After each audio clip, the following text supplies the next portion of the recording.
샬롬 할렐루야. 히브리어 단어 묵상 78번째. 하나님을 신뢰함. 욥기 13장 15절.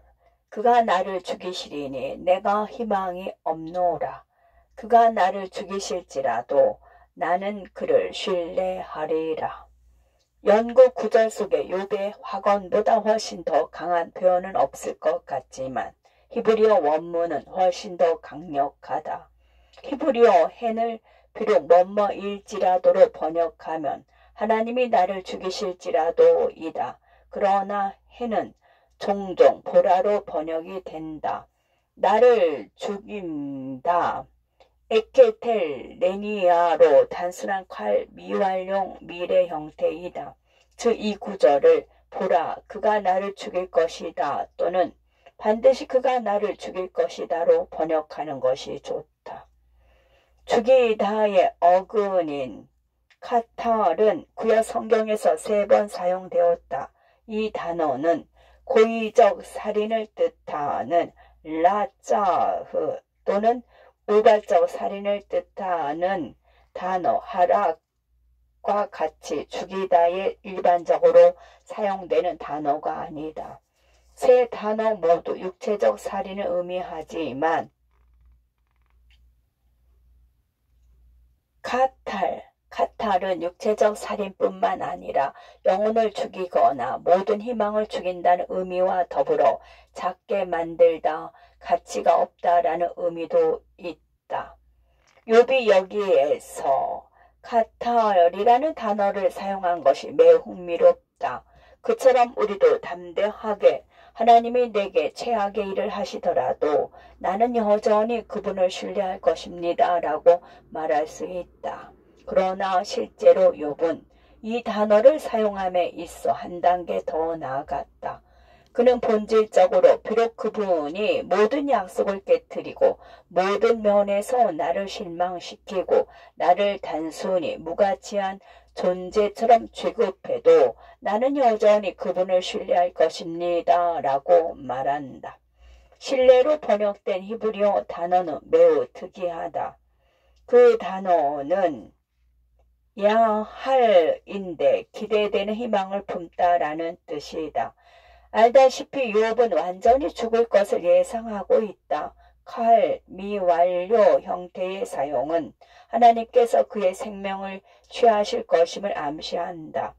욥에게 그것은 만약이 아닌 언제의 문제이다. 그리고 그는 하나님이 자신의 생명을 취하실 때 그분과 함께 하기를 바라고 간절히 기다리겠다고 표현한다.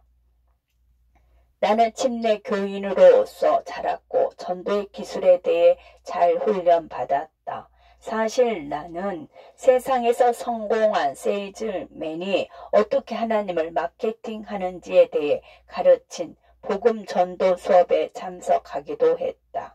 첫째, 제품이 필요한 사람들의 요구를 설정한다. 둘째, 사용 후기를 통해 제품이 어떻게 작동하는지 보여준다. 셋째, 제품이 고객의 요구를 어떻게 충족시키는지를 보여준다.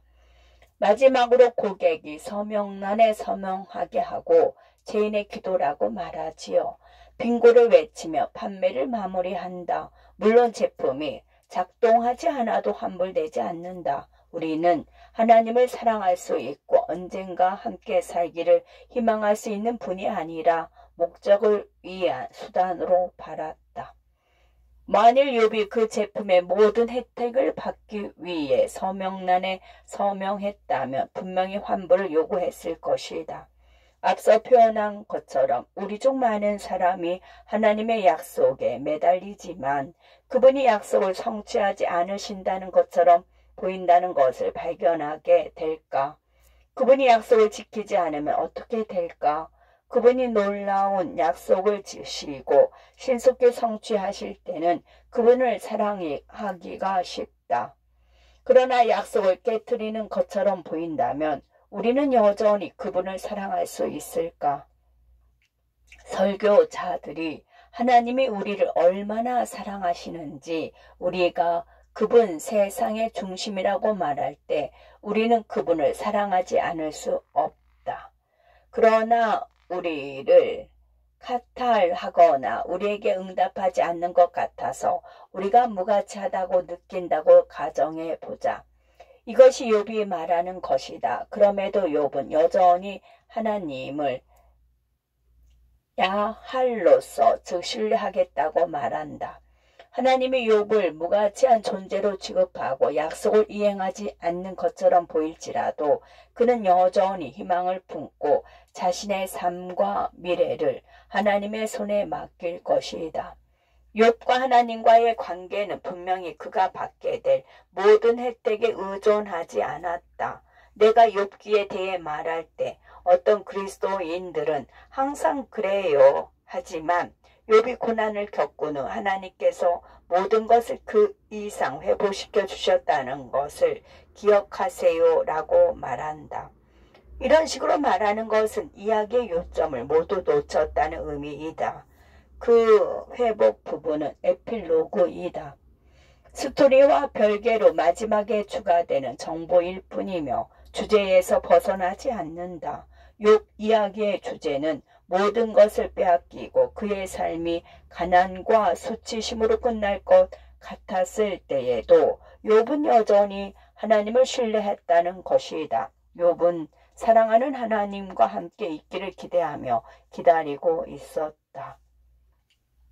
유대 문호원의 아내에게 부담을 주지 않고 독신이 되기를 갈망하는 한 기혼 남성에 관한 이야기가 있다. 어느 날 그는 유대 율법에 따라 결혼한 후 10년이 지나도 아내가 아이를 낳지 못하면 이혼할 수 있다는 사실을 알게 되었다. 탈출구를 찾은 남자는 아내와의 사이에 자녀가 없었기 때문에 이 허점을 이용하기로 했다. 그는 랍비에게 가서 이 유대 율법에 따라 이혼을 허락해 줄 것을 요구했다.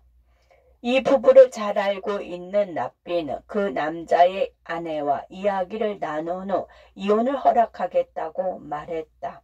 남자의 아내를 만난 랍비는 남자를 사무실로 불러 한 가지 조건을 내세우고 이혼을 허락하겠다고 말했다. 남자는 랍비의 조건에 함정이 있다는 사실을 알아채고 불이 죽었다. 랍비의 조건은 아내가 집에서 가장 소중한 것을 선택하고 그것을 갖는 것이었다. 남편의 불안은 기쁨으로 바뀌었다. 그게 다예요? 그게 전부예요? 그녀에게 가장 소중한 거 한 가지만 갖게 한다고요? 나는 자유다. 남자가 흥분해서 소리쳤다. 거리로 뛰쳐 나온 남자는 친구들을 불러 모아 그의 집에서 새로운 자유를 축하하는 성대한 파티를 열었다. 불행하게도 이 늙은 소녀는 너무 기뻐서 술에 취해 기절하고 말았다. 그가 깨어났을 때 그는 아버지의 집에 누워 있었고 아내는 그의 옆에 앉아 있었다. 주위를 둘러본 남자는 아내에게 왜 여기 있느냐고 물었다. 아내는 랍비가 당신 집에서 가장 소중한 것을 가져가도 된다고 했어요 라고 했다. 그 남자는 밝은 표정으로 찾았어? 라고 물었다. 그녀는 대답했다. 네, 바로 당신이에요.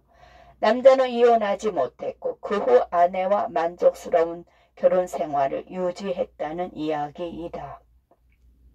때로 욥처럼 하나님은 우리가 가장 소중한 것을 발견할 수 있도록 모든 것을 빼앗기는 것을 허락하신다.